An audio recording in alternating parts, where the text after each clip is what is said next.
What if you had clawed your way from the muddy streets of destitution, through the grueling labors of a scullion, to the cutthroat markets as a prosperous wool merchant, only to find that every hard-won silver penny invited thieves to your door, bribes from your purse, and betrayals that could bankrupt you overnight? In the last episode of Surviving the Feudal Age, you navigated the perilous world of 12th century London's merchant class under Henry II's rule. You haggled fierce deals at Billingsgate docks, outwitted embezzling apprentices, and fortified your warehouse against gangs in the fog-shrouded night, all while clinging to your fragile fortunes in a sea of envy and deceit. Now, prepare to ascend even higher in Episode 4, The Elite Professional. You've become a wealthy royal advisor, commanding vast estates, influence at court, and riches beyond measure. But with power comes a deadly new game. Whispers of treason echo in palace halls. Assassins lurk in shadowed corridors. Every alliance hides a dagger aimed at your back. Will your cunning keep you one step ahead of the intrigues that could end in the tower's rack or a traitor's noose? Settle in, let the tension melt into relaxation, and immerse yourself in this historically rich sleep story, perfect for drifting off while surviving the heights of medieval peril. Breathe deeply and let the tale unfold.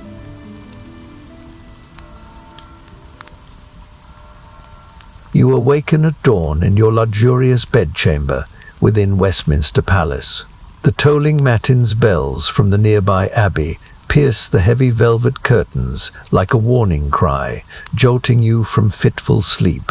Immediate suspicions of overnight plots form in your mind, hatched in the shadows, no doubt, as you cleverly slip a hand under your pillow to retrieve hidden missives tucked away during the night.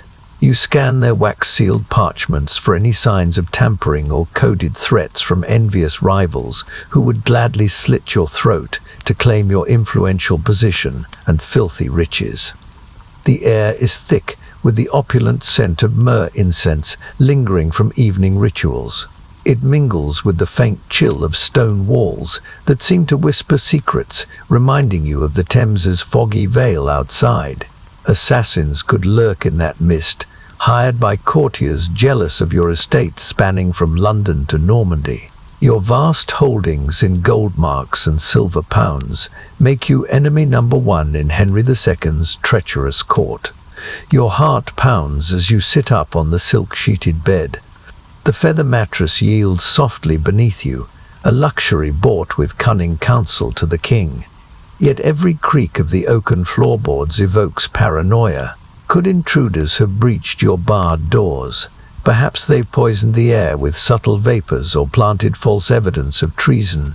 Such a plot could lead to a dawn raid by royal guards, stripping you of everything in a brutal spectacle of public execution at Tyburn. With practiced stealth, you light a beeswax candle on the bedside table. Its golden flame flickers to reveal the missive's contents, innocuous reports from spies in your pay. But your sharp mind deciphers subtle anomalies, a misplaced seal, an ink blot that hint at interception. You burn one over the flame, the parchment curling like a dying enemy as acrid smoke fills your nostrils. It's a necessary destruction to thwart plots that have felled lesser advisors, their headless bodies displayed on London Bridge as warnings. The brutality of survival presses upon you, not the starvation of beggars, but the constant siege of daggers in the dark. One overlooked detail could invite a garrote in your sleep, or a staged accident in the palace halls. Your wealth could evaporate into crown coffers, while your family faces exile, or worse. You rise, feeling the cool marble underfoot, and move to the locked chest containing your jeweled dagger and cipher keys. These are tools of your clever trade that have kept you steps ahead, yet the weight of vigilance exhausts you. Today's council could unveil fresh betrayals from those who smile by day and scheme by night. Invoking a silent prayer to St. Michael for protection against evil, your fingers trace the golden crucifix around your neck. You steel yourself for the battles ahead in this Plantagenet web, where prestige masks peril. The distant chant of monks filters in, a rhythmic calm amid chaos, but you dismiss it. You focus on survival's edge, outwit or perish. Your riches are a crown of thorns.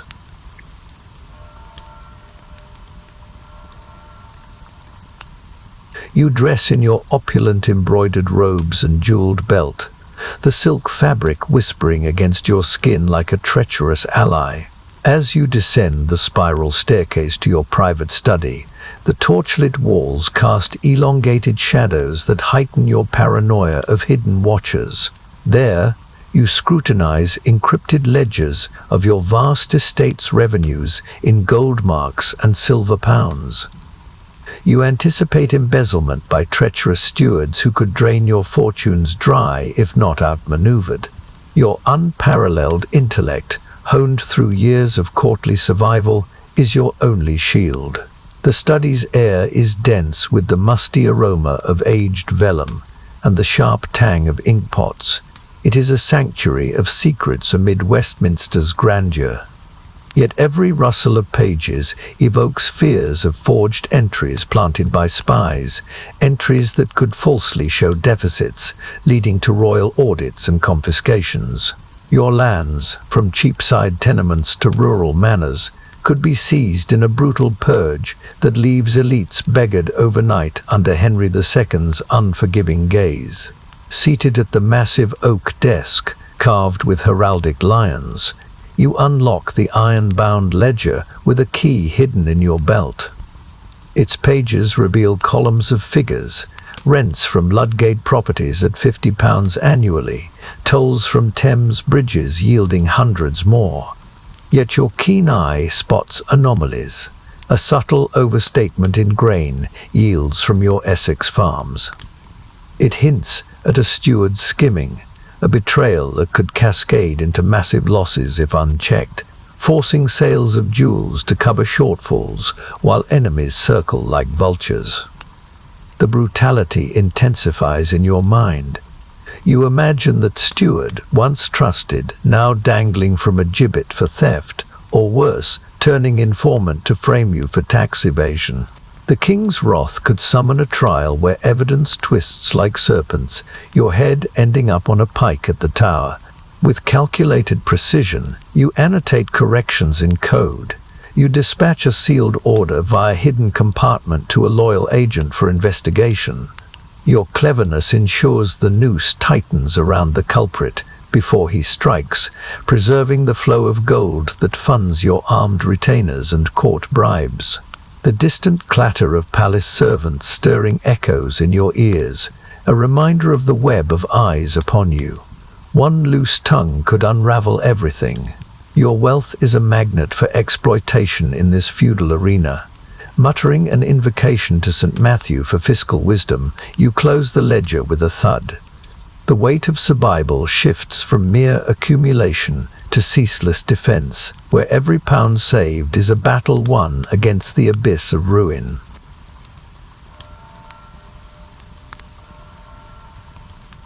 You break fast with spiced wine and honeyed pastries in your gilded hall. The room's tapestries depict triumphant battles that mock your own daily wars, as you subtly interrogate your household spies, disguised as servants pouring from silver ewers. You press them for whispers of court scandals that might implicate you, using your cunning to deflect any emerging threats from jealous nobles. These nobles plot your downfall with poisons or false testimonies that could shatter your prestige in Henry II's volatile realm. The hall's air shimmers with the warm scent of cinnamon from the mulled wine. Steam rises like deceptive mists, mingled with the sweet glaze of pastries baked in the palace kitchens. Yet each sip and bite is measured. Your tongue probes for bitter anomalies that signal arsenic, slipped in by a bribed hand. It's a common brutality among elites. Meals become minefields. Survivors like you always taste with suspicion, honed from near-fatal banquets. Seated at the head of the polished trestle table, adorned with golden plates reflecting candlelight, You lean toward a trusted valet posing as a spy. His whispered reports reveal a rival earl's midnight meetings, hinting at forged letters accusing you of embezzling crown funds. It's a scheme that could lead to swift arrest and torture in the tower's dungeons, your bones broken on the rack while estates are partitioned among your accusers.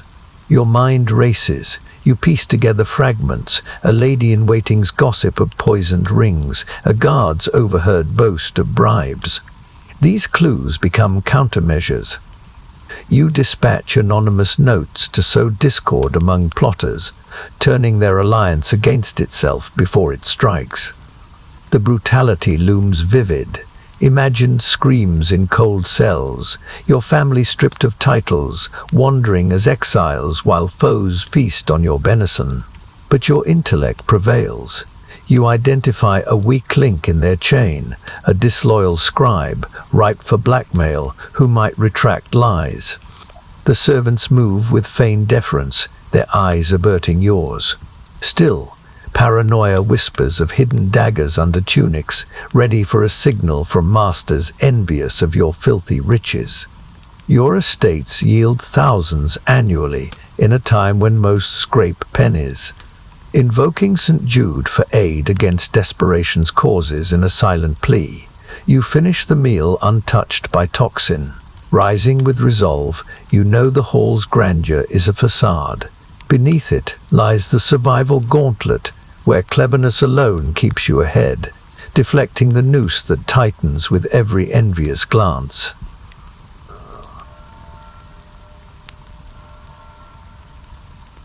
You venture through the palace corridors of Westminster to attend the King's morning council. The torch-lit passages echo with the muffled footsteps of courtiers and guards.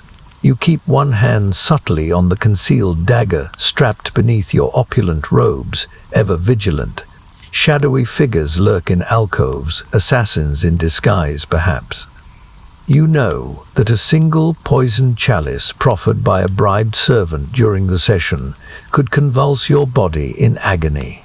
Your filthy riches would scatter to the vultures circling for your downfall in Henry II's cutthroat domain. The air hangs heavy with the scent of beeswax from flickering sconces, mingled with the underlying must of stone dampened by the Thames's proximity. It's a sensory labyrinth. Every whisper and glance reminds you of past attempts, a tainted goblet at a feast, a garrote wire in the dark that claimed lesser elites. Their corpses were dumped in the river, while heirs squabbled over the remnants. Your steps are measured on flagstone floors worn smooth by centuries of intrigue. You scan faces. A page boy averts his eyes too quickly. A knight's hand twitches near his hilt. Each is a potential harbinger of brutality. Envy festers like plague sores. Rivals are eager to exploit your wealth in estates and trade monopolies. You are a prime target for elimination. Paranoia surges. Visions assault you, collapsing mid-council, foam at your lips from hemlock-laced wine, your body dragged away. Enemies would petition the king for your titles. Your family could be executed as accomplices in fabricated treason plots. Under Plantagenet law, mercy is a myth. Yet your cleverness shines. You've planted decoys among servants. False trails of vulnerability lure out traitors. Earlier, you identified a suspicious groom by his forged livery and neutralized him with a whispered bribe-turned-threat. The corridors wind like a serpent's coils. The distant hum of the abbey bells for prime urges haste, but you pause at intersections. Your ears strain for the telltale click of a crossbow, or the rustle of poisoned needles hidden in sleeves. Survival is a relentless chess match. One wrong move invites the blade's kiss. Your jeweled belt is a burdensome treasure, inviting theft mid-stride. Brutal memories fuel your caution. Advisors gutted in these very halls, blood-staining tapestries, yet you press on. The dagger's hilt is a cold comfort. Your intellect weaves through the web, leading you to the council chamber unscathed. Prestige's price is paid in eternal watchfulness.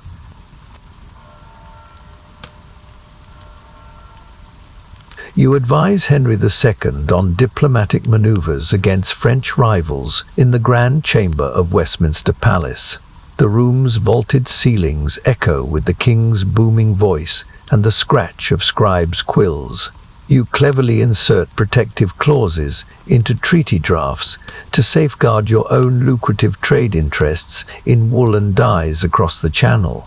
At the same time, you detect subtle sabotage in forged documents planted by enemies aiming to discredit you with accusations of espionage, a ploy that could seize your vast estates and end with your head on a spike outside the Tower.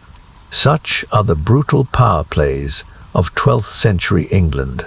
Seated at the massive council table inlaid with ivory, surrounded by armored barons and robed clerks, you lean forward with feigned deference. Your words are measured like a fencer's thrusts.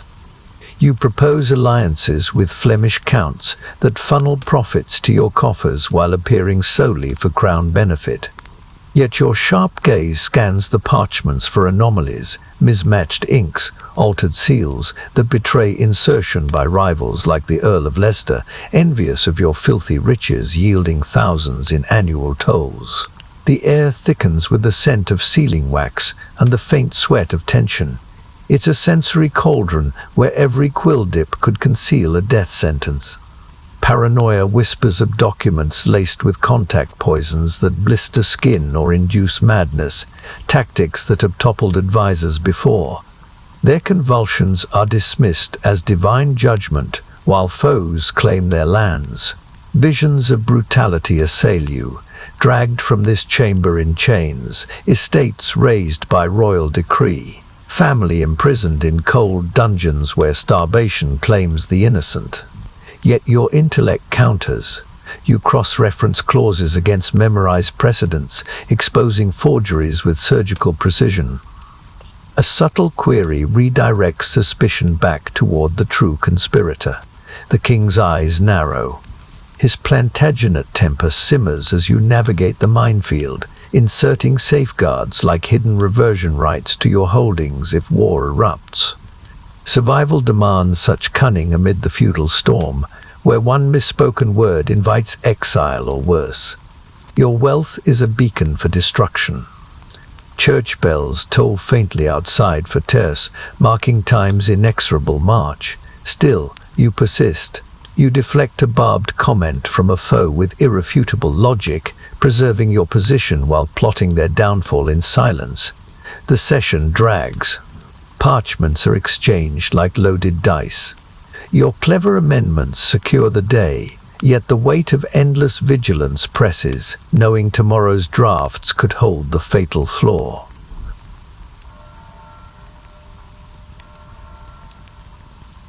You negotiate a secret alliance with a visiting Norman lord in a secluded alcove off the palace's lesser hall. The dim recess is shrouded by heavy arras tapestries that muffle your hushed haggling over bribes in groats and promises of borderlands. All the while, you suspect his duplicity. His oily smiles could mask a trap, exposing your covert dealings in arms smuggling.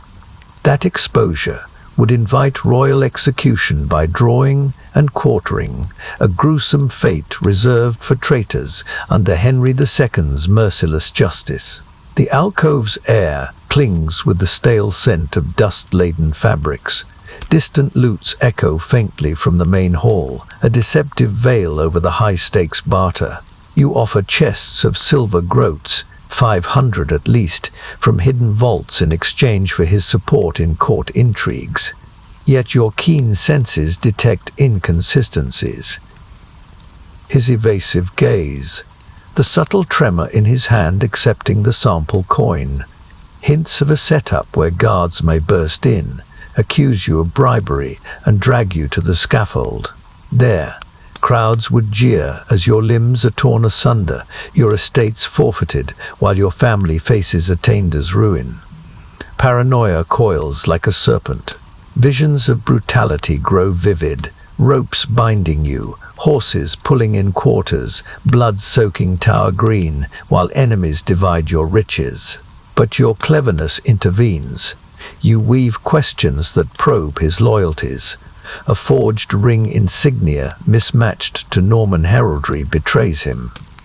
You counter with veiled threats, exposing his own scandals to the king, turning the negotiation in your favor. The Lord sweats visibly. His Norman accent thickens under pressure.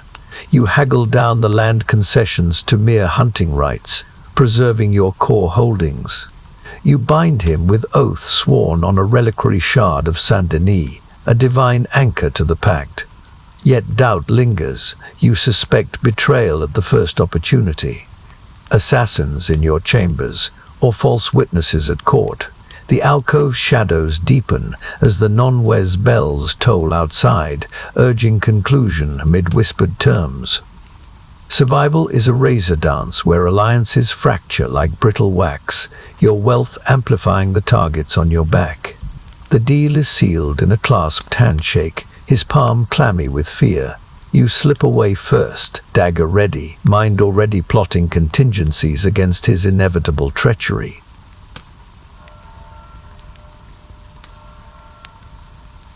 You confront a corrupt chamberlain, demanding exorbitant fees to suppress baseless rumors of your alleged treason. He blocks the antechamber doorway like a barricade, his corpulent form exuding power. You weigh the immediate drain on your gold coffers, perhaps a purse of 50 marks, against the far greater peril.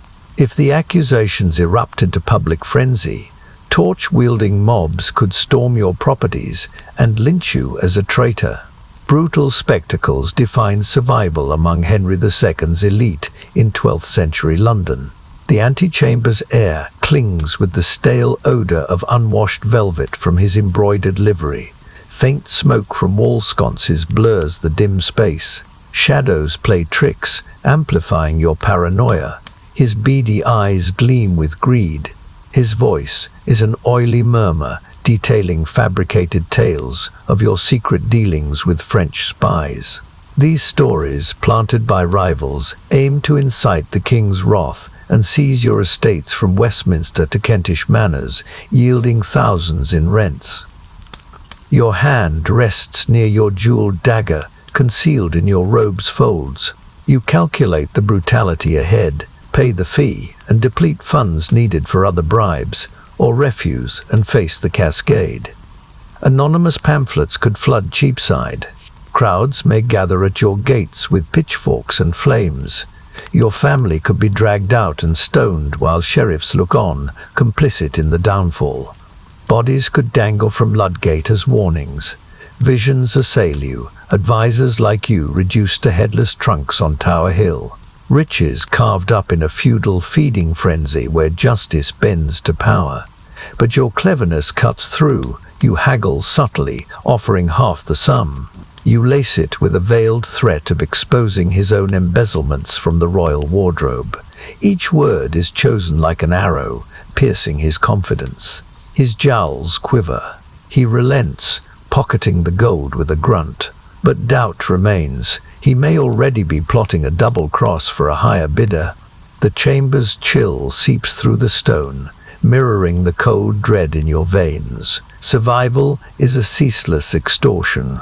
Wealth invites endless shakedowns. Your intellect is the only shield against the noose that tightens with every demand. Church bells toll for sext outside, urging haste.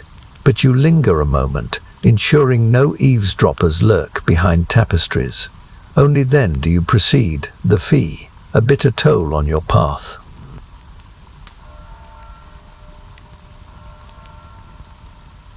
You oversee your armed retainers in the palace courtyard of Westminster, issuing crisp orders for intensified patrols. Dust chokes the air, kicked up from rigorous training drills where swords clash and shields thud like thunder.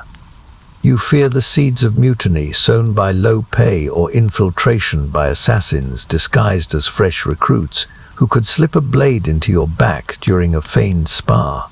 A single strike at your heart could unleash chaos, plundering your hidden vaults of gold and jewels in the aftermath that devours the unwary elite in Henry II's fortress of Intrigue. The courtyard's air thickens with the acrid tang of sweat-soaked leather armor and the gritty haze of dust swirling like malevolent spirits. It stings your eyes as you pace the flagstones, your opulent robes billowing in the breeze. You scan faces for telltale signs. An averted gaze, an unfamiliar scar, clues that betray outsiders planted by rivals to foment rebellion. One uprising could see your loyal men turn, storming your quarters to loot chests brimming with silver pounds earned through cunning counsel, leaving you gutted amid the melee while enemies claim your posts. Brutality looms in every grunt and plash. You envision retainers, bribed with farthings, overwhelming you in sleep. Throats slit silently, bodies dumped in the Thames's murky depths. Your family captured and ransomed, or worse. Ransacked estates burn, while mobs cheer the fall of another corrupt advisor. Yet your cleverness asserts itself. You mingle commands with incentives, promises of bonus groats for vigilance, and subtle interrogations during inspections to root out disloyalty.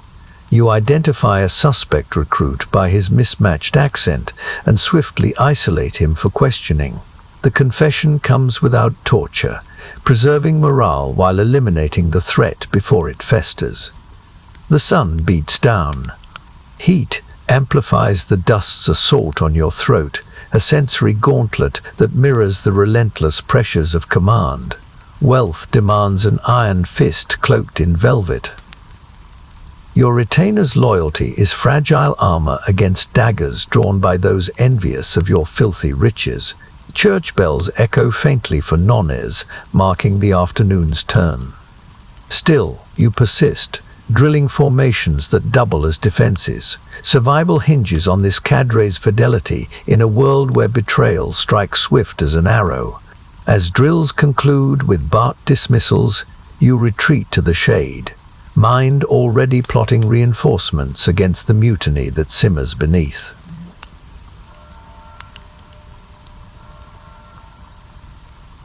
You attend a tense Privy Council meeting in the Royal Tower of Westminster Palace. The circular chamber's stone walls close in like a trap as you forge fragile coalitions with wary allies. Through whispered asides and coded nods, you block a scheming rival's ascent to a key post.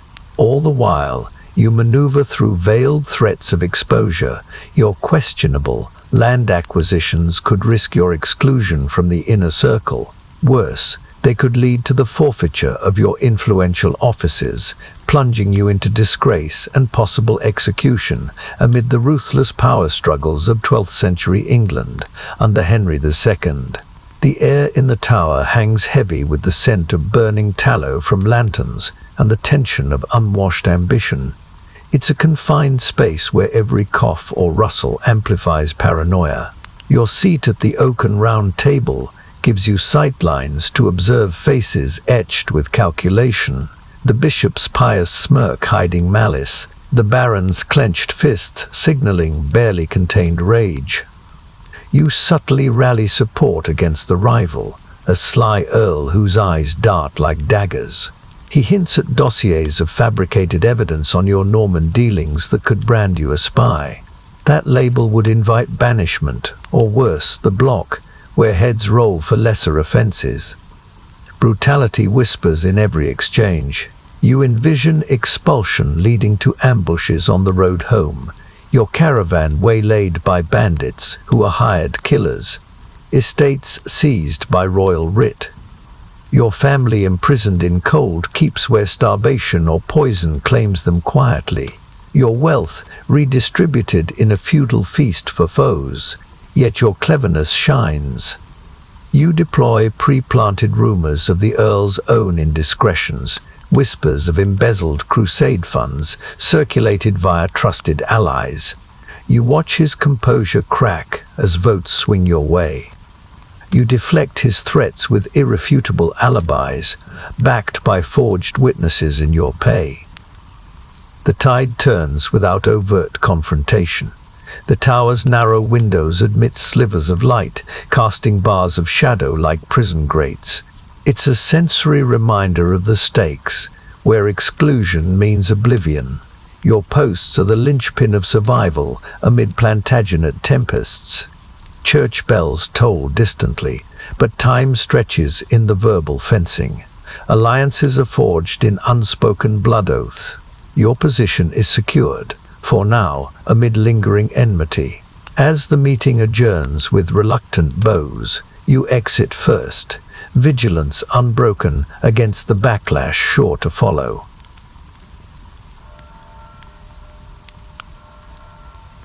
You pause for a midday repast of roasted peacock in a private solar adjoining your palace apartments.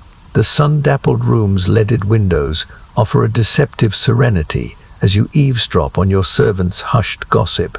They serve the gilded platter, while whispering of elaborate assassination plots, fueled by envy of your immense wealth. Perhaps a crossbow bolt from a hidden gallery, perhaps a venomous spider in your bed. Any could claim your life in an instant. You use your unmatched wits to identify the disloyal among them by subtle cues, a trembling hand, an averted gaze. You must neutralize the threat before someone slips deadly nightshade into your chalice and sends your empire crumbling in Henry II's court of shadows. The solar's air shimmers with the savory aroma of spiced fowl. Its crispy skin glistens under honey glaze, mingling with the faint floral notes from lavender-stuffed cushions, yet each bite is tentative. Your tongue probes for the acrid bitterness of poison. Many elites have fallen this way, their convulsions a spectacle for rivals who then carve up estates like the carcass before you. Seated on a carved settle, upholstered in velvet, you feign absorption in the meal. Your ears stay attuned to the servants' murmurs. A footman mentions a gift from a rival earl. A maid nervously laughs about accidents befalling advisors. These are clues weaving a web of conspiracy. Paranoia surges. You envision your body writhing on these flagstones, foam at your lips as courtiers petition the king for your titles. Families executed as accomplices.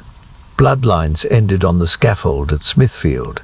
The brutality intensifies in your mind. Throats slit over trifles. Bodies dumped in the Thames to bloat unrecognizably. Your filthy riches, gold marks and silver hoards redistributed in a frenzy of greed. But your cleverness prevails. You isolate a suspect valet with a casual query about his new cloak. His stammer reveals ties to enemies. You swiftly dismiss him to your guards for questioning. Names are extracted without raising alarms, preserving household order while rooting out the rot. The repast's luxury mocks the peril. The peacock's iridescent feathers are a vain display, just like your own prestige. Survival demands eternal suspicion. Even loyal eyes might turn for a farthing's promise. Church bells toll for sext, marking midday's peak. But you linger, calculating purges of staff to prevent the poison's kiss. Your intellect is the blade that cuts threats before they strike. As servants clear the platter, you rise fortified. The meal is a battlefield won. Vigilance remains unbroken.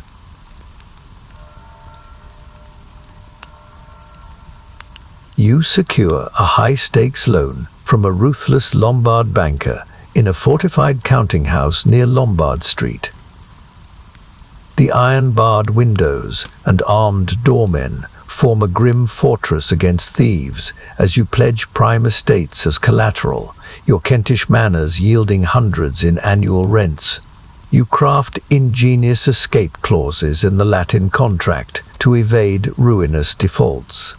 These clauses have beggared lesser elites, casting them into debtors' prisons where starvation and flogging claim the once mighty in the unforgiving financial webs of 12th century London under Henry II's gaze.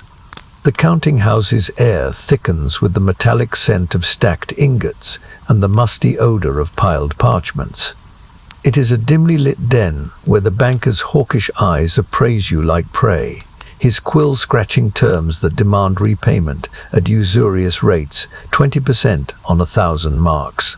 Such terms could double your debt in months if a court intrigue delays revenues, forcing foreclosure and the brutal auction of your lands. Families would be evicted to freeze in alleys, while bailiffs seize jewels and tapestries in spectacles of humiliation. Seated across the scarred table, you haggle with feigned humility. You insert provisions for acts of God, wars or plagues, to nullify obligations. Your clever mind anticipates every loophole while detecting his attempts to slip in hidden penalties. Paranoia, whispers of collusions with rivals, all designed to overextend you. One misstep could lead to defaults and invite royal seizures, where advisors like you end chained in the tower, bones broken on the rack for evasion. Visions of brutality assail you, emaciated forms in dank cells, whips cracking skin, your name erased from rolls while enemies divide the spoils. Children are sold into servitude amid the destitute hordes at Billingsgate. Yet your intellect counters.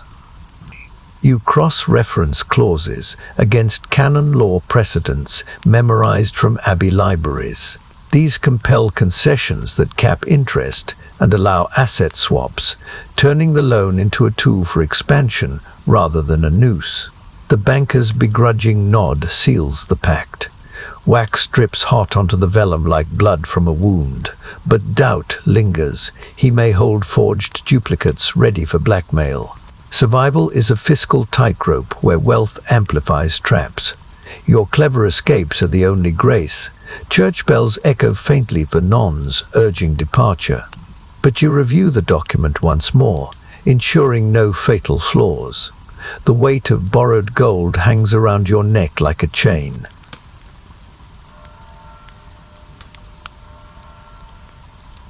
You inspect your concealed treasury in the deep palace vaults of Westminster. Descending torchlit stone steps slick with damp, you enter the chill gloom where water drips like insidious accusations. You count gleaming ingots and jewel caskets with steady hands amid crushing paranoia. You fear tunneling thieves, burrowing from adjacent crypts, or bribed guards unlocking doors to raid your hoards. You cleverly install false compartments filled with fool's gold to mislead intruders and preserve your filthy riches, amassed through years of cunning counsel in Henry II's realm of betrayal.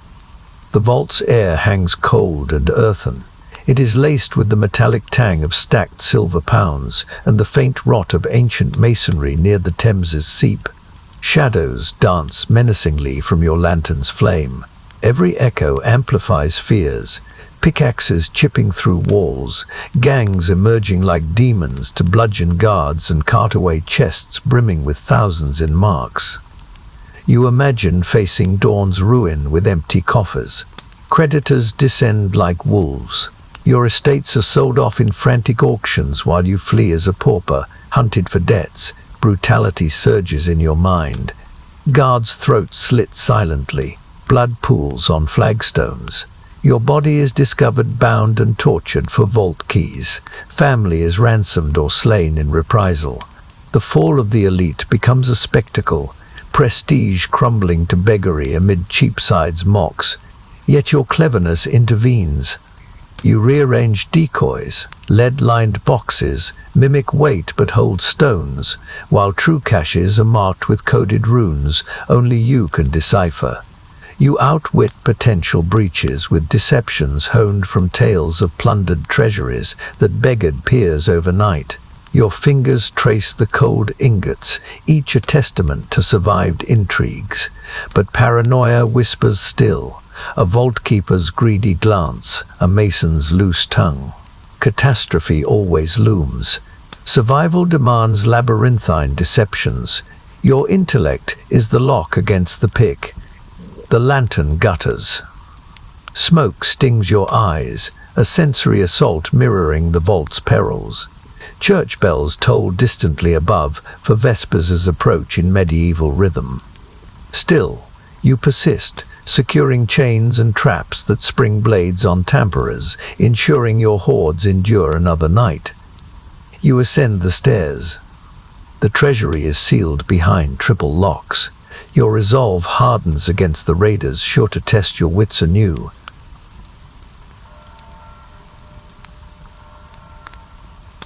You haggle with a scheming courtier over a disputed border estate along your vast holdings.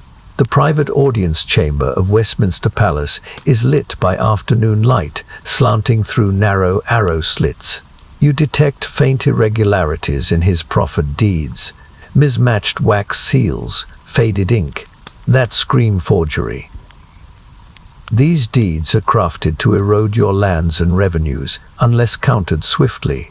You rely on your superior legal acumen, drawn from years of Plantagenet precedents, and the planted counter-evidence you've cleverly secreted among royal archives. It is your shield to preserve your filthy riches in the face of Henry II's impartial arbitrations. The chamber's air clings with the dusty scent of ancient parchments stacked on shelves. Tension simmers beneath unspoken threats. The courtier's sly grin masks desperation. His voice is oily as he demands concessions on fertile meadows, yielding hundreds in annual tithes. Yet your trained eye pierces the deception. You spot the scribe's tremor in the signatures, evidence of haste. It's a flaw that could cascade into lost territories if unchallenged. Rivals would soon circle, eager to carve up your empire like vultures on a carcass. Paranoia surges. You imagine false deeds upheld in court, your manors seized by armed bailiffs, tenants evicted in winter's grip. You imprisoned in the tower's depths, your body broken on the rack for contempt.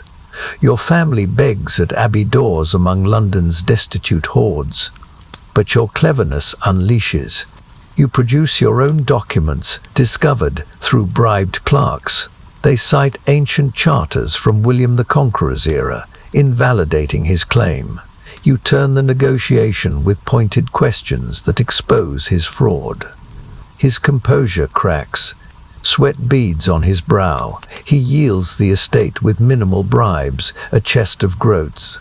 You bind him to silence with threats of revealing his forgeries to the king. The haggling drags on amid the sensory hush of quills scratching notes. Your heart pounds. One overlooked detail could invite ruin. Survival is a forensic duel where intellect trumps steel. Your wealth's defense is a web of precedents and planted records. Church bells toll for nonce in the distance, urging resolution. But you persist, sealing the pact with a reluctant oath on a reliquary. Doubt lingers. Revenge may come by assassin or forgery. Your lands are secured for now in this endless siege of prestige.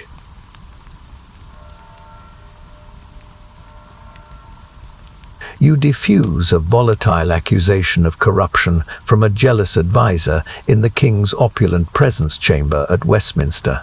The room's gilded throne and heraldic banners loom like judgments as Henry II's piercing gaze fixes upon you.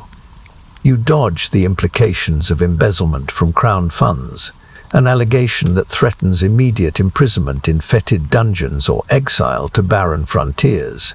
With precision, you turn the tables, presenting fabricated alibis supported by witnesses in your secret pay.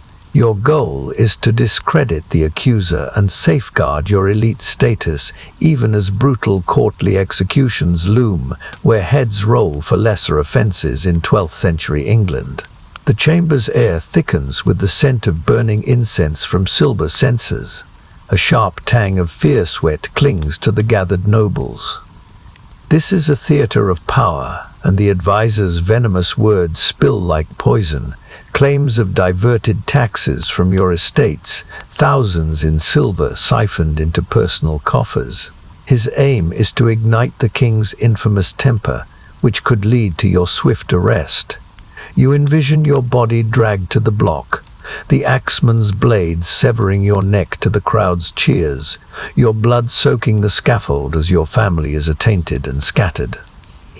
Paranoia claws at you amid the assembled barons' murmurs.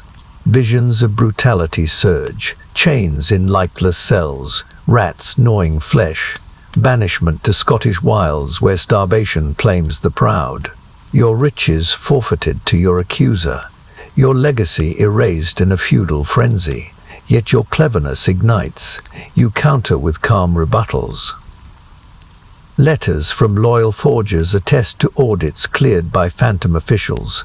Paid witnesses, merchants posing as clerks, swear to your innocence under oath. Their testimonies contain details that expose the advisor's own discrepancies. The king's suspicion shifts like a tide. His roar turns on your foe. You watch with quiet triumph as the accusation crumbles under scrutiny. The throne's shadow reminds you that whims can still doom. Survival is a verbal joust where one slip invites the noose. Your intellect is the lance that pierces lies. When the king dismisses the charge with a grunt, ordering the advisor's demotion, you feel relief, but it tempers quickly. Retaliation lurks in shadows. Your position is fortified, but forever assailed.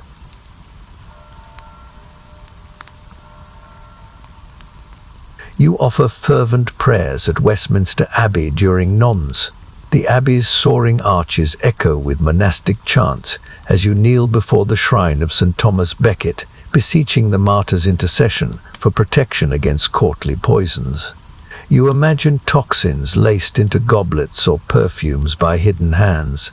The abbot approaches with unctuous piety, pressuring you for lavish donations, a reliquary of gold or endowments for new altars. These demands strain coffers already bled by bribes, but you redirect him with care. You promise future bequests tied to ecclesiastical silence on your shadowy intrigues. This sacred extortion could expose your sins and invite excommunication, or worse, in the pious yet predatory church of Henry II's era. The abbey's air envelops you in heady frankincense from swinging thuribles. A faint must of ancient stone lingers. Candle flames flicker like fragile hopes. Your whispered invocations plead for armor against arsenic or belladonna slipped into your wine. These poisons have claimed other elites in silent agonies, their bodies convulsing in private chambers, while rivals claim innocence and wealth shifts hands in hushed backroom deals. Paranoia whispers amid the chants. You envision excommunication and shunning, your soul damned while living. Mobs, roused by pulpit rants, torch your manners. Your family hunted as heretics. Flames consume flesh and fortune. The tolling church bell becomes your funeral hymn, but your cleverness weaves through.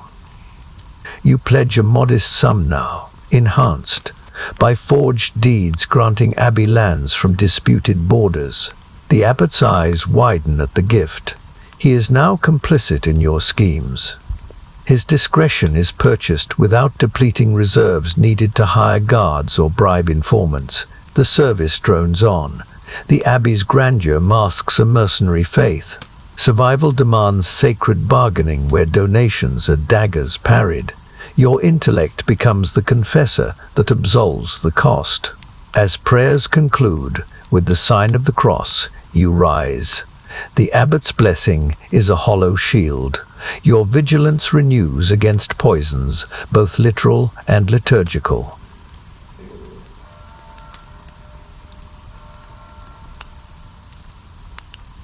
You consult with your majordomo about escalating security expenses for your far-flung manors.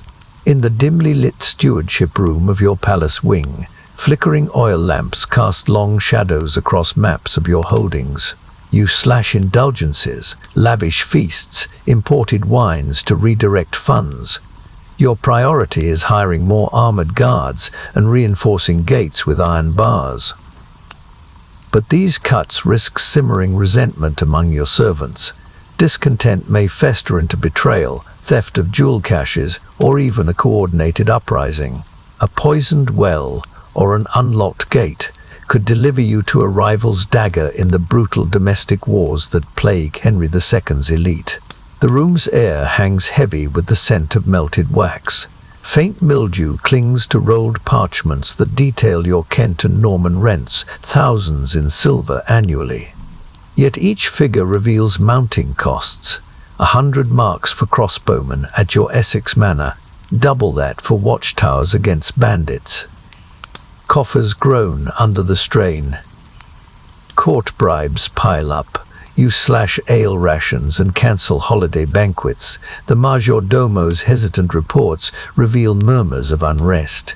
He nods gravely as you dictate adjustments. His quill scratches like a warning, but paranoia whispers, are his eyes too knowing, his hands too steady? You envision betrayal, him unlocking gates for intruders, your throat slit in sleep while the household loots treasures, bodies strewn across marble floors. Your family captured for ransom or scattered into poverty. Brutality escalates, servants rise with pitchforks. Wells tainted with nightshade bring agonizing deaths. Your empire crumbles from within. Rivals cheer the fall. Estates are seized by royal writ amid the chaos. But your cleverness counters. You weave incentives, bonus farthings for loyalty reports. You slash only non-essentials to maintain morale's fragile edge. Discontent is preempted before it boils into violence. The stewardship's chill seeps from the stone walls, a sensory reminder of vulnerability. Wealth demands iron control. Survival is a delicate balance of fear and favor in this feudal tinderbox. Church bells toll for vespers in the distance, urging closure. Still, you persist, finalizing budgets that fortify without fracturing. Your intellect becomes the chain binding the household against betrayal's blade. As the discussion ends, you dismiss him with a nod. Your thoughts shift to external threats lurking in the evening's engagements.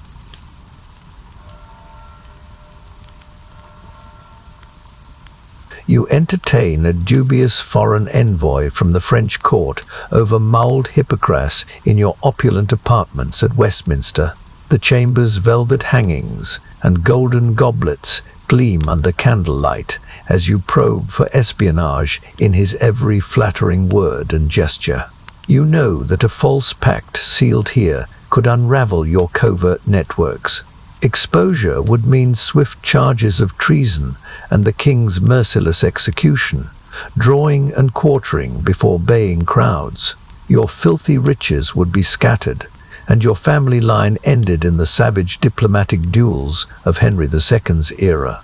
The apartment's air warms with the spicy aroma of cinnamon and cloves rising from the hippocras. Silent servants pour the drink, their eyes watched carefully for signs of bribery. This luxury veils the tension, as the envoy's accented pleasantries probe your stance on border disputes. His smiles are too wide.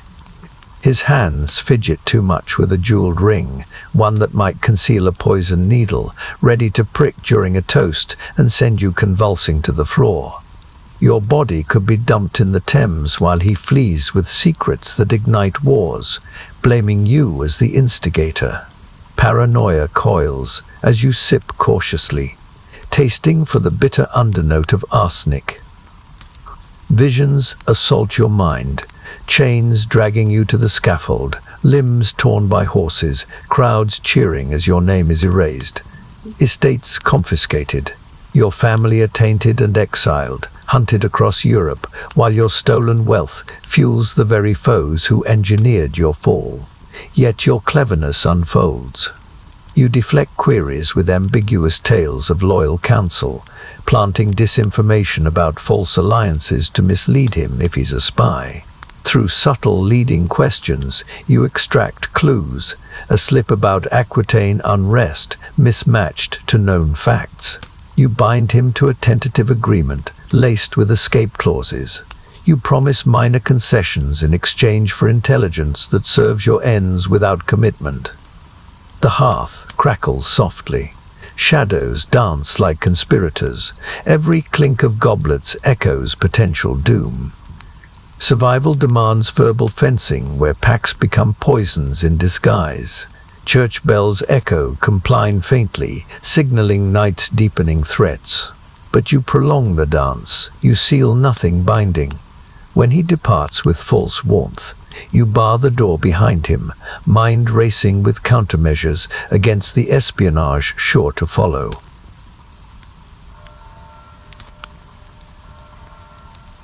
You review sensitive dispatches for continental campaigns by lantern light in your secure scriptorium at Westminster Palace. The flickering flame illuminates coded parchments detailing strategies for Angevin forces against French incursions. You amend the ciphers with intricate substitutions to thwart interception by spies along messenger routes. One leaked secret could ignite premature war. The blame would fall on your council, leading to a swift trial and execution, beheading in the Tower Yard, your head displayed on spikes while your vast estates are razed and your riches plundered in the fallout of Henry II's military intrigues. The scriptorium's air chills with the scent of fresh ink and aged vellum. It's a cloistered space, bolted against eavesdroppers. Every rustle of paper sharpens your paranoia. Your eyes scan symbols mapping troop movements and supply lines, thousands of marks invested in arms. But something feels off. A courier's delayed report hints at tampering, seals are slightly askew. You suspect betrayal by handlers in the pay of rivals. One breach could trigger battlefield disaster and unleash the king's fury. In this court, scapegoats hang drawn and quartered. Crowds pelt entrails as your family is tainted, left wandering penniless amid the ruins. Visions of brutality flood your thoughts, messengers waylaid on muddy roads, throats slit for documents, your name forged in sabotage accusations. Your body broken on the wheel, wealth evaporated in reparations, enemies feasting on your fall. But your cleverness counters. You reword the codes using personal keys derived from Abbey Psalters. You insert decoy missives with false plans to mislead any interceptor. Real dispatches go only to trusted hands, wrapped in layers of deception honed from plots you've survived before. The lantern's smoke stings your eyes, a sensory burn mirroring the stakes. In this war of shadows, survival is a cryptographic fortress. Your intellect encrypts your fate against the blade's edge. Church bells toll faintly beyond the walls. Time suspends in the silence as you finish the last cipher. Each stroke safeguards campaigns that bolster your influence. As the parchments are resealed with your signet, you extinguish the flame. Darkness envelops you like a shroud. Your resolve hardens for the perils to come.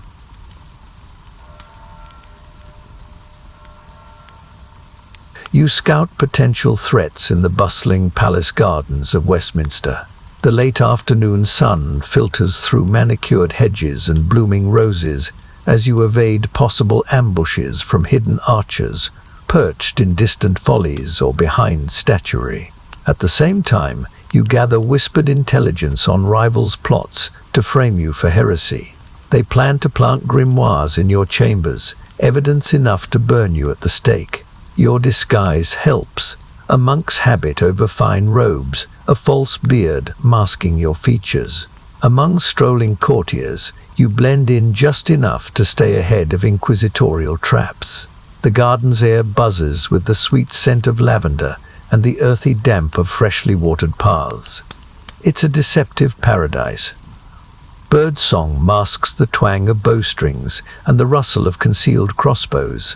Your senses stay heightened to every anomaly, a branch snapping unnaturally, a servant lingering too long near a fountain. You recall other elites who were sniped in such idyls, their bodies crumpled into flower beds. Estates were seized as cries of heretic, rallied mobs to torch manors and loot vaults. Your steps meander casually across the gravel, but paranoia surges. Visions assault you, dragged to abbey courts, tortured with hot irons, into false confessions of devilry. Your flesh scorched as crowds jeer. Family excommunicated, wealth funneled to the church in penance, your legacy devoured by holy fire. Yet your cleverness guides you, the disguise allows eavesdropping. A group of barons mutters about forged occult texts. You memorize the details to preempt the frame, plotting to discover the books yourself and pin them on your foes. You gather names of conspirators whispered amid the foliage for later retribution. The garden's allure, the hum of bees, the cool mist from fountains, contrasts with the peril. Survival here is a shadowy prowl, where prestige invites silent arrows. Your intellect is the cloak that deflects the shaft. Church bells toll vespers faintly. Shadows lengthen like threats. You slip intel into a hidden pouch and retreat toward the palace. One gardener lingers suspiciously. He may be an archer in wait. As you disappear into a thicket, shedding the disguise, your resolve hardens. Ambushes will multiply, but you will remain ahead.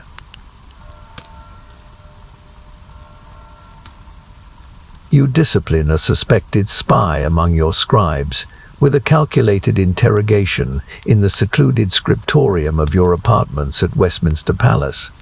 The room's heavy oak door is bolted against intruders as you extract confessions through psychological pressure, veiled threats of exposure, promises of mercy without resorting to torture. Torture could spark backlash from the King's Chancery or the Scribes' Guild allies. You fear that unchecked leaks from this traitor could unravel your intricate spy networks across the continent, inviting royal disfavor. That disfavor could culminate in your arrest for negligence and the brutal dismemberment reserved for those who endanger the crown in Henry II's unforgiving tribunals. The scriptorium's air cloaks you in the sharp odor of inkpots and the musty breath of stacked vellums. A single lantern lights the dim sanctum. The scribe, a pallid youth with darting eyes, sits bound to a stool, his quill hand trembling as you circle him. Your voice is low and probing. You ask about discrepancies in dispatched codes, clues that suggest copied missives sold to French agents. Leaks like these could flood your operations with betrayal. Alliances might be exposed, leading to battlefield routes blamed on you. You imagine your body quartered in public as crowds hurl filth, your estates razed, your family perishing in obscurity amid London's starving masses. Paranoia intensifies with every denial. Visions of brutality surge, networks collapsing, agents tortured abroad spilling your name, the king summoning you for questioning that ends on the rack, your bones popping as confessions are wrung out. Your wealth forfeited, rivals ascending on your ruins, your empire erased in a cascade of executions. Yet your intellect dominates. You present forged evidence, a letter intercepted from his quarters. It breaks his resolve without a lash. He gives you names of handlers and payoffs in groats. You grant mercy by exiling him to a remote abbey where he can do no further harm. The other scribes observe. Loyalty is preserved through example, not cruelty. The lantern's flame wavers. Shadows flicker across his tear-streaked face.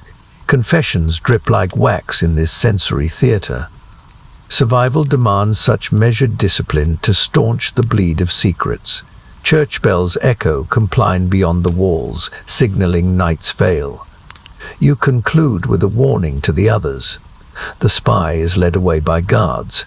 Your networks are fortified against the leaks that devour from within.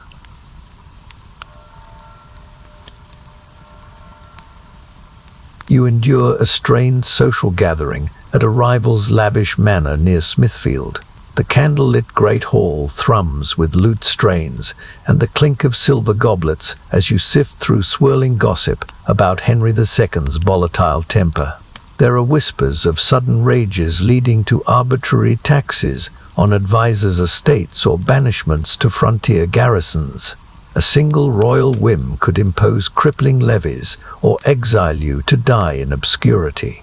Your wealth could vanish in the capricious whirlwinds of 12th century court life, where elites shatter like glass. The manor's air is rich with the scent of roasted boar and spiced hippocras. Guests in embroidered silks exchange barbed pleasantries. Beneath the glamour, your ears tune to the undercurrents. A baroness whispers of the king's fury over Aquitaine. A knight boasts of favors granted during recent purges. These are clues.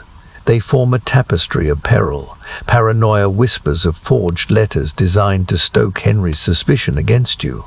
One false report could trigger a royal edict.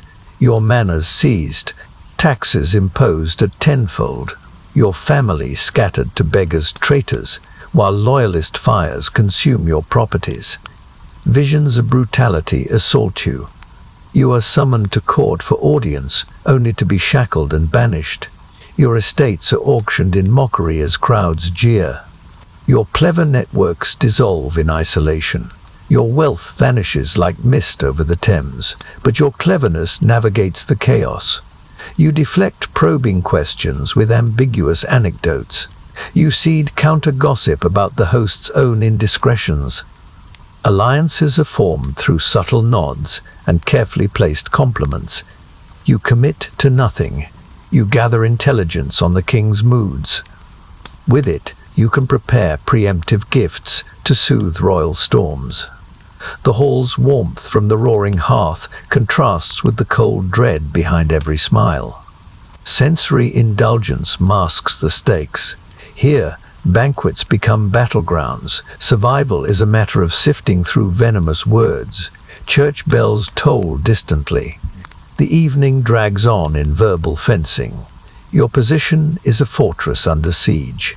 When farewells are exchanged with false warmth, you depart in a guarded carriage. Your mind churns with strategies against the taxes or exiles already brewing.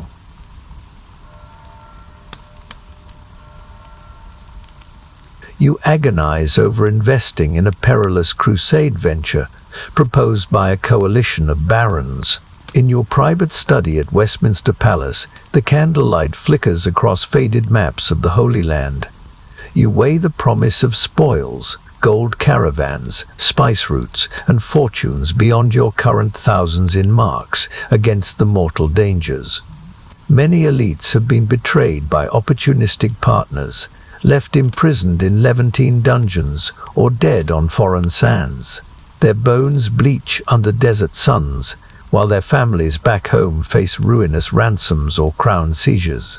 The study's air grows stuffy with the smoky haze of tallow and the faint, exotic scent from spice pouches, cinnamon, cloves, goods from Outremer traders. The sensory lure is strong, but brutality lurks beneath. Your abacus beads click like a dirge as you tally risks. Ships wrecked in Mediterranean storms, alliances splintering mid-battle, allies turning blades in pursuit of personal gain. You imagine being stranded during Acre's siege, captured and chained in a Damascus dungeon, tortured into false confessions of heresy. Your body could be ransomed for the value of your estates, or left to rot, your London holdings auctioned off. Your rivals whisper of your foolish ambition as your family is exiled into poverty. The crown seizes what's left. Paranoia grips you. You envision the Templars pocketing spoils while abandoning you to infidel arrows. Rumors could reach court of your treasonous dealings. Henry II might order your attainder, estates razed, children hunted as threats. Your clever empire dissolved in crusading madness where glory masks greed, yet your intellect prevails. You draft conditional commitments, partial funding tied to shared command. You include escape clauses for divine omens. You demand hostages from your partners to mitigate betrayal. You outwit the trap. The venture remains risky, but your terms limit exposure while offering potential gains. Survival is a calculated risk. Many have been beggared by the pyres of holy war. You intend to emerge richer. The candle gutters low, shadows stretch like foreign chains. Church bells toll compline in solemn rhythm. You persist, finalizing terms that hedge against the desert's devouring maw. As parchments are sealed with your signet, your resolve tempers dread. This gamble may yet be won by your cunning.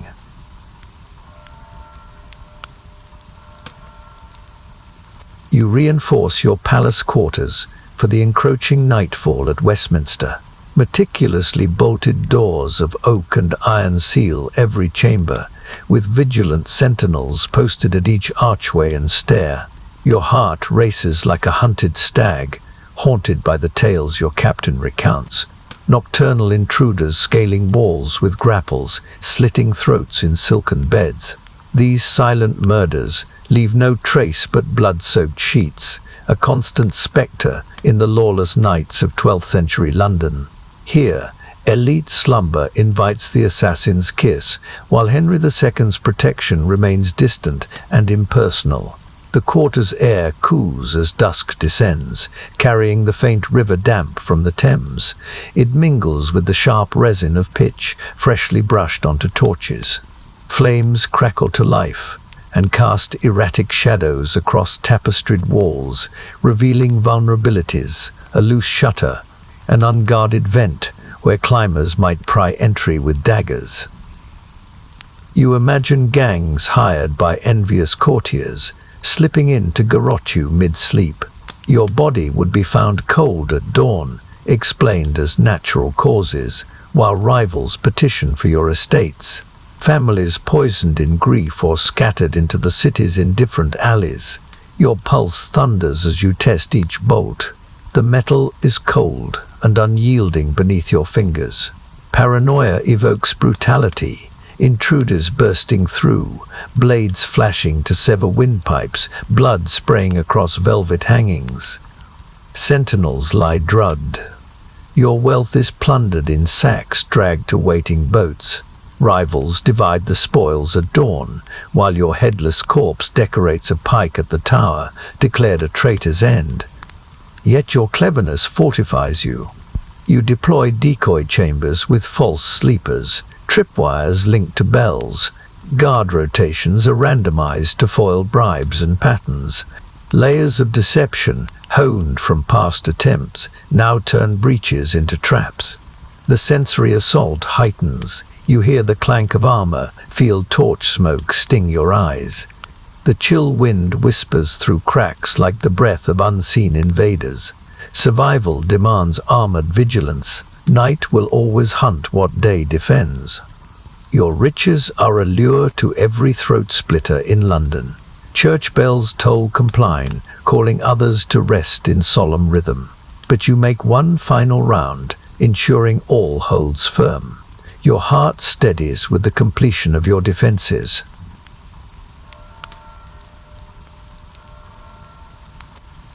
You dine sparingly with your guarded family on exotic fruits from Levantine imports and succulent venison roasted over controlled hearths.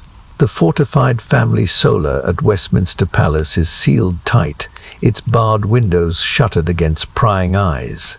You recount the day's evaded perils, false deeds exposed, accusations deflected, spies unmasked, to instill in your family the cunning needed for survival. You foster a shared vigilance against the constant exploitation by false friends and hidden foes. One lapse could bring poison in the pomegranates or daggers in the dark, unraveling your dynasty in Henry II's world of relentless predation. The solar's air warms with the savory aroma of herbed venison and the tart sweetness of figs and oranges, shipped at great cost from Sicilian groves. It's a modest repast served on silver platters, one that belies the true luxury. Each bite is savored, but also scrutinized. Loyal tasters stand by, vigilant. Your wife's hand trembles slightly as she serves. Your children's wide eyes absorb your tales of courtly traps navigated through intellect. These are lessons in deception and alliance, designed to harden innocence before brutality arrives. You speak of families ambushed mid-meal, throats slit, blood mingling with wine, intruders looting caskets, survivors sold into slavery or left to beg in Cheapside's mud, estates claimed by heirs, fabricated through rival schemes. Paranoia tempers every course. You envision bribed cooks lacing fruits with belladonna, your loved ones convulsing as you watch, helpless. Your empire collapses in grief's chaos. Courtiers petition for guardianship over your orphans. Wealth is siphoned in legal thefts, legacies destroyed amid the destitute's cries. Yet your cleverness weaves through. You lace warnings with strategies, code words for danger, hidden passages for escape. You turn dinner into a seminar in survival. Future threats are already being outwitted, your bloodline preserved by the very intellect that built your fortune. The hearth crackles softly. Shadows dance on tapestries depicting heroic deeds, ironic against the real perils of your life. Sensory comfort masks the stakes. Here, family bonds are forged as shields under layers of caution. Church bells fade into night. The platters are cleared. You rise to oversee final locks, vigilance now seeded in their young minds.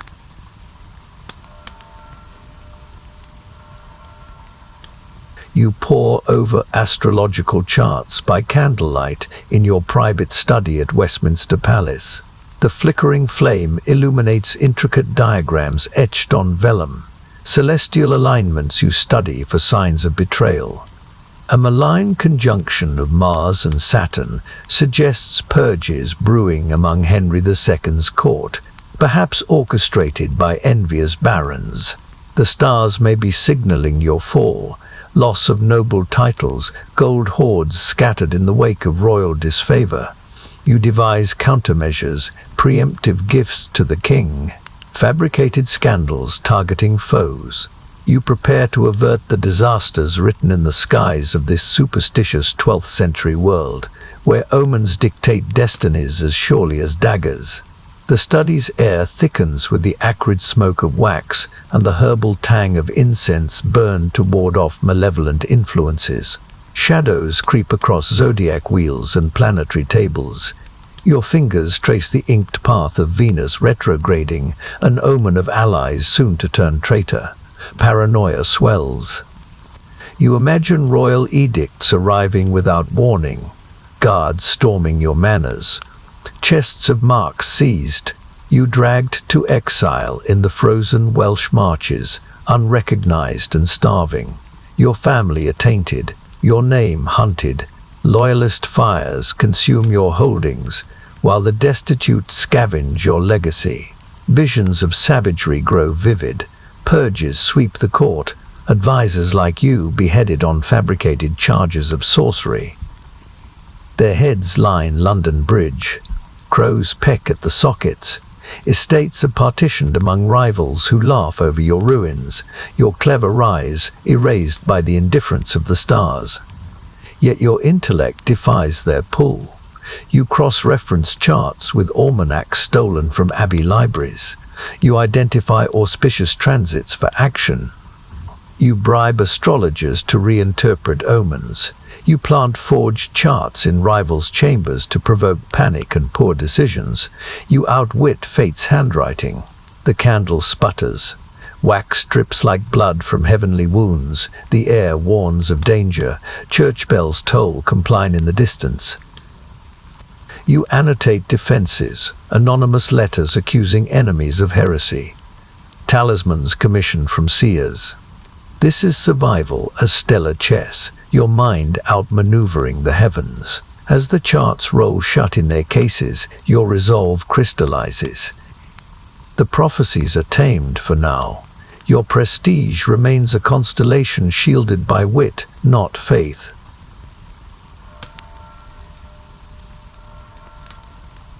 You make final rounds of your fortified residence within Westminster Palace in the gathering dusk. The torchlight in your hand casts jittery glows on bolted doors and barred windows as you ensure every latch and chain is secured.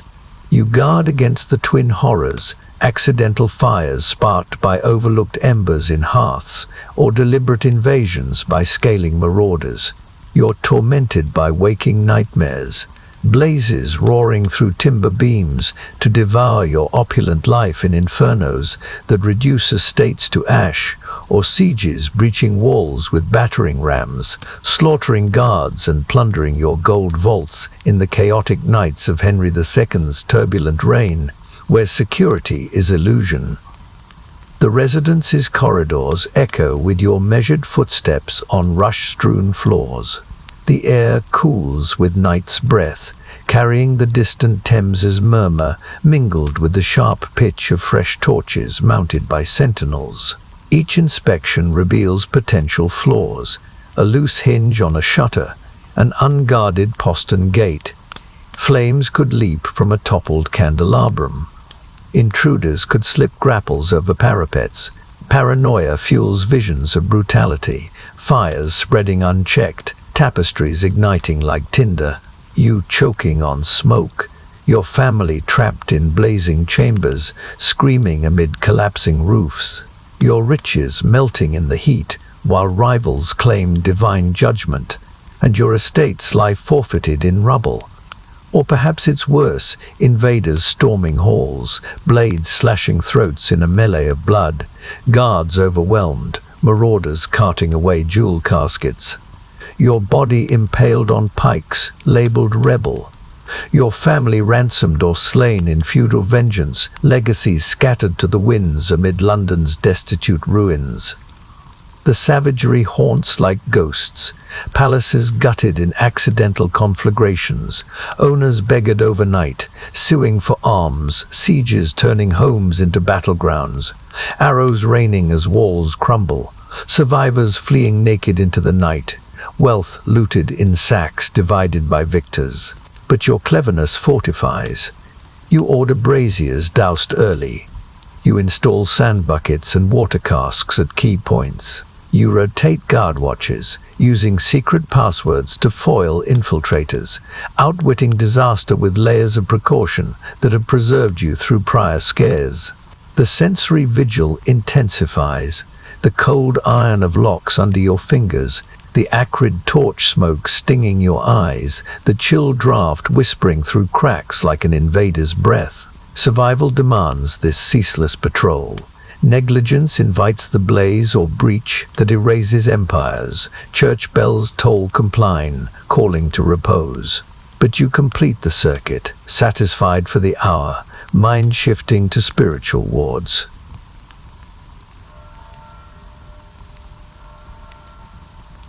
You kneel in private orisons to the Virgin Mary in your ornate oratory adjoining the bedchamber at Westminster Palace.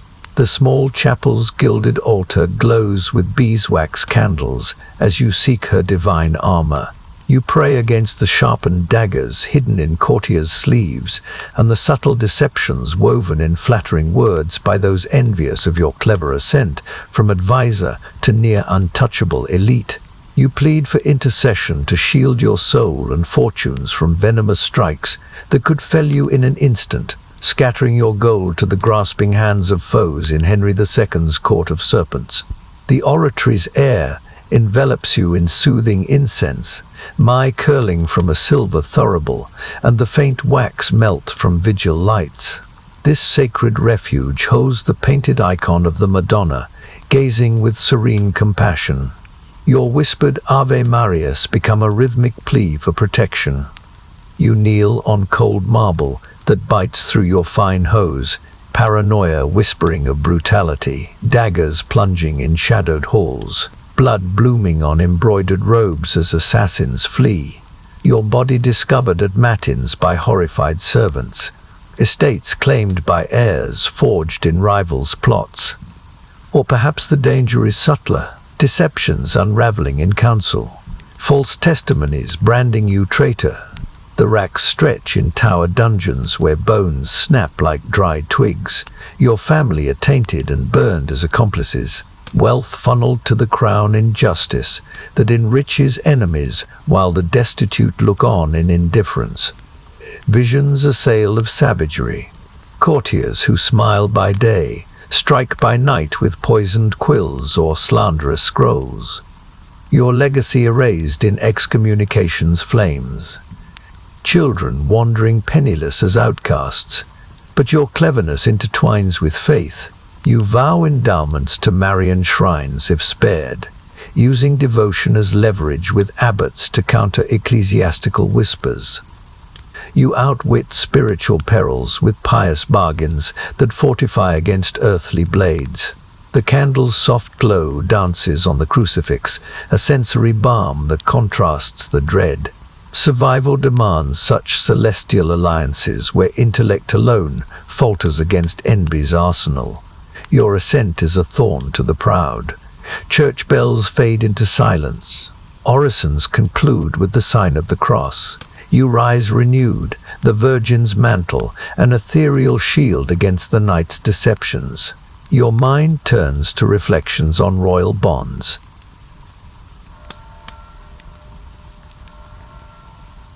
You reflect on the tenuous bonds with the king for continued favor, seated in the quiet solitude of your study at Westminster Palace. The dying candle casts a feeble glow on portraits of Plantagenet ancestors as you tally the exorbitant costs of sycophancy. Lavish gifts like jeweled swords or Arabian stallions. Endless flattery at court feasts.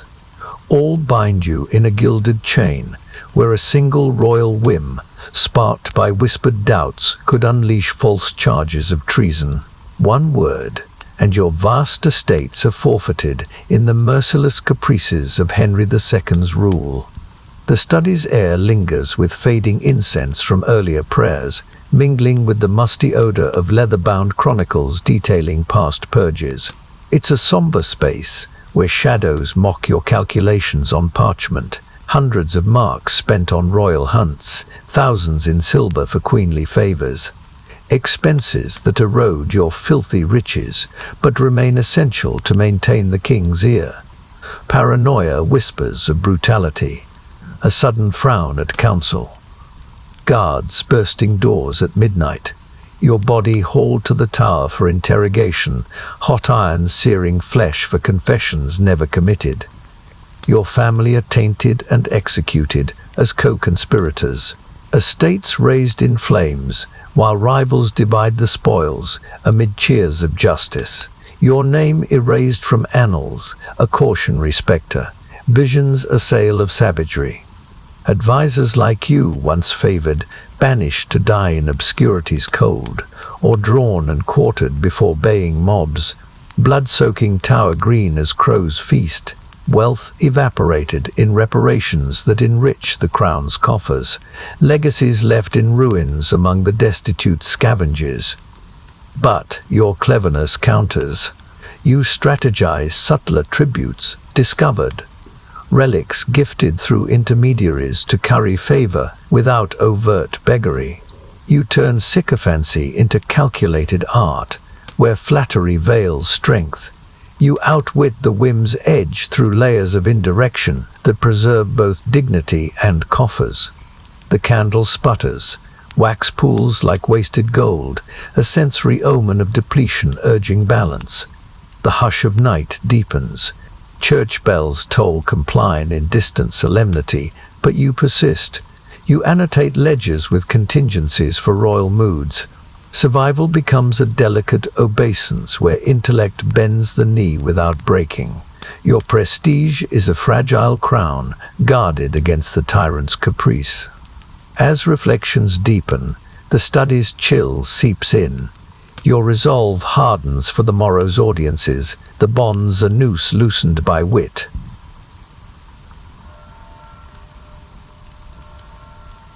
You authorize a covert payment to a distant informant in the Flemish courts via an encrypted courier, hidden in the shadowed alcove of your apartments at Westminster Palace. The lantern's muted light gleams on the sealed pouch, heavy with groats. You document every detail on triplicate parchments to guard against the fraud of intercepted missives or forged receipts. One mistake could spark blackmail demands that drain your coffers, or expose your spy networks to royal scrutiny. Accusations of espionage would follow, ending in the brutal dismemberment that awaits traitors in Henry II's unforgiving justice. The alcove's air cloaks you in the sharp tang of sealing wax. Faint dust lingers from hidden compartments where ciphers reside. This clandestine nook holds the courier, a hooded figure with scarred hands, awaiting your instructions. His breath is ragged from the perilous journey ahead, down bandit-plagued roads. Paranoia surges. You envision the brutality. The pouch waylaid by highwaymen in league with rivals. Its contents revealed to forge claims of unpaid debts or leaked secrets. Blackmail letters demanding thousands in marks. Exposure of your Norman pacts leading to arrest. The racks stretch in tower cells where confessions are wrung amid screams, your body quartered in public, crowds hurling stones, estates confiscated, your family perishing in obscurity among London's starving throngs. Visions of savagery intensify, couriers found gutted in ditches. Parchments altered to implicate you in treason, a royal summons for audience that ends in exile's noose. Wealth siphoned through fines that beggar overnight. Rivals dividing spoils in gleeful frenzy.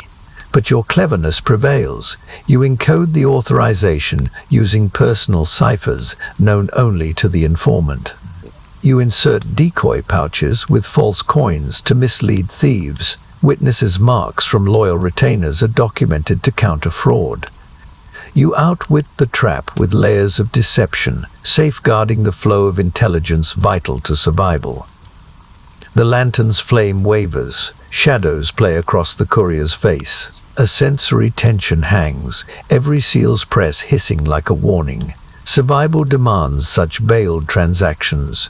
These payments are poisons balanced. Your networks are veins pulsing with peril. Church bells echo faintly. You conclude with a whispered oath and dispatch him into the night. Your mind churns with contingencies against the blackmail sure to lurk.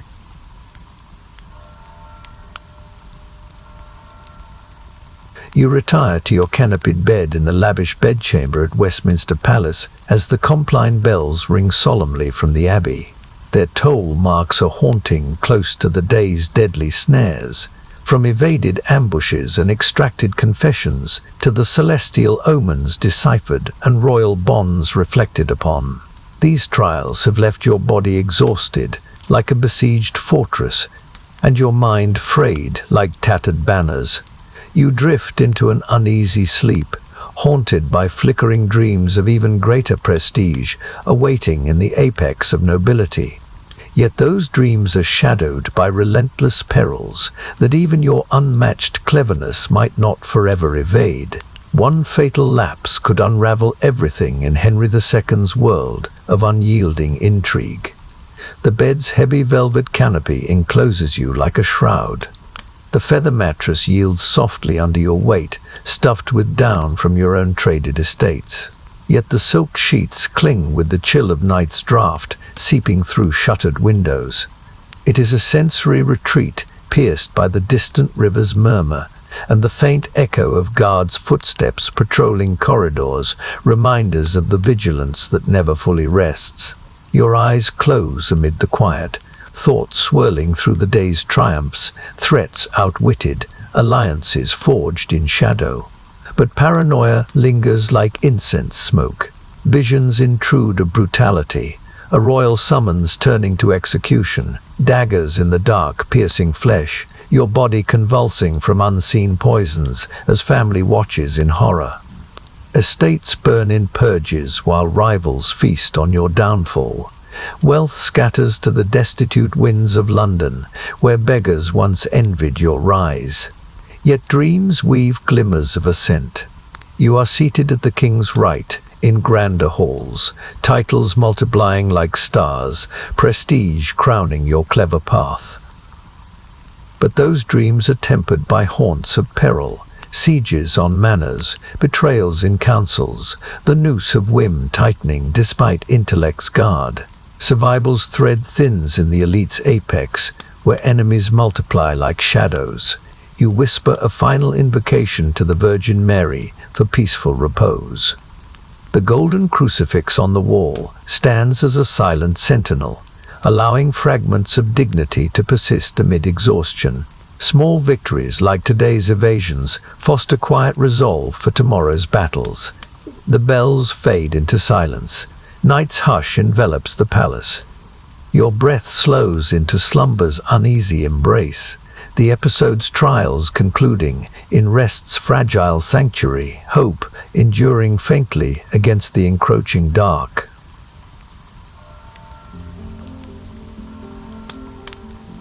Congratulations, esteemed advisor.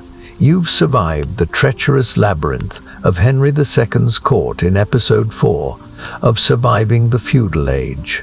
You've outwitted assassins in shadowed corridors, diffused deadly accusations, and safeguarded your vast estates and influence against betrayal at every turn.